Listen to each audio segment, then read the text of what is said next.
Okay, let's talk about something you probably have in your home right now, something we all see as a symbol of comfort and safety, a child's blanket. But what if that super soft, cozy blanket isn't nearly as harmless as we think it is? So that's the big question we're diving into today. Is your child's blanket really safe? We're going to dig into some source material that raises some pretty serious questions, especially about the blankets that are most popular these days. So, here's how we're going to break it all down. First, we'll look at why these modern blankets are just so appealing. Then, we'll get into the chemicals that might be hiding in them. After that, we'll see how tiny little microfibers can be a threat and how our bodies handle natural stuff versus synthetic stuff. And finally, we'll take a step back and rethink the whole thing. All right, first up, let's talk about what's happened with blankets. It's really a story of tradition versus the latest trend. So on one hand, you've got the traditional quilt, maybe made of cotton or wool, you know the kind. It's a bit heavy, maybe even a little prickly, and let's be honest, the source points out some people see it as kind of uncool. But then you've got the modern polyester blanket. It's super lightweight, unbelievably soft, and it comes in every bright color imaginable. It's no wonder these are flying off the shelves for kids' rooms. But is there a catch? What's the real price for that perfect, fluffy softness? Well, this next part gets into it, the potential for hidden chemicals. You ever wonder how those lightweight polyester blankets can be so incredibly warm? Well, the source we're looking at says it's not just the fabric itself. To get that amazing warmth without the weight, the material is often treated with chemicals that make it airproof, which basically just traps all your body heat right next to you. And the first chemical on the list is something called perfluoroalkyl sulfonate, or PFAS for short. These are the chemicals used for things like waterproofing and airproofing. Now, the source material calls these forever chemicals. That name alone sounds pretty scary, right? And they're linked to some serious potential health risks. Okay, the second one mentioned is antimony. This is actually a heavy metal, and it's used to speed up the process of making polyester. And again, the source is pretty direct, linking this specific chemical to cancer. So when you put it all together, what are the potential long-term issues? Well, the source lays out a pretty concerning list.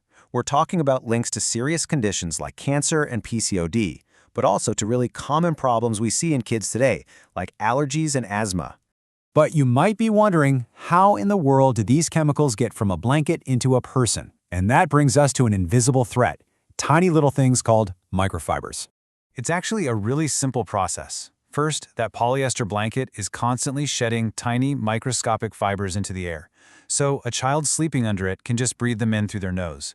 And then there's the other thing. As any parent knows, kids chew on stuff, including their blankets, so they could be swallowing these fibers directly. Now, this is where it gets really interesting, because we have to look at what happens once those fibers get inside our bodies. It's like an internal battle, natural versus synthetic. And this quote from the source really says it all.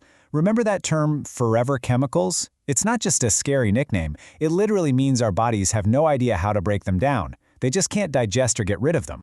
This chart makes the difference crystal clear. Okay, look at cotton on the left.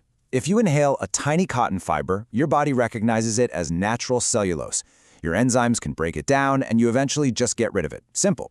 But now look at polyester on the right. It's a completely different story.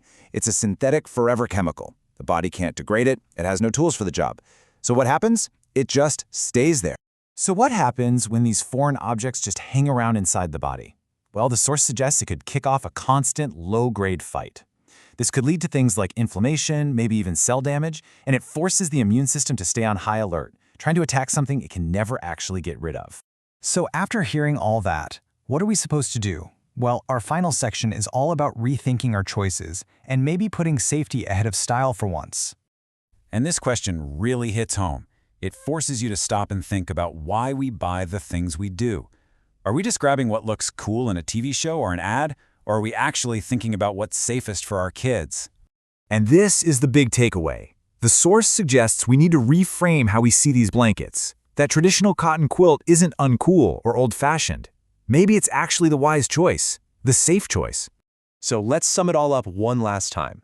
According to the source, on one side you have natural fibers like cotton and wool. Your body can process them, they're biodegradable, they're presented as the safer choice. And on the other side, you have synthetic fibers. They're called forever chemicals, they come with a risk of inflammation and damage, and they're labeled a potential health hazard. And that leaves us with this final thought. Yeah, this whole thing was about blankets, but it's a bigger idea, right? It makes you look around your house and wonder, what other modern and convenient things that we use every day might deserve a second look? It really makes you think.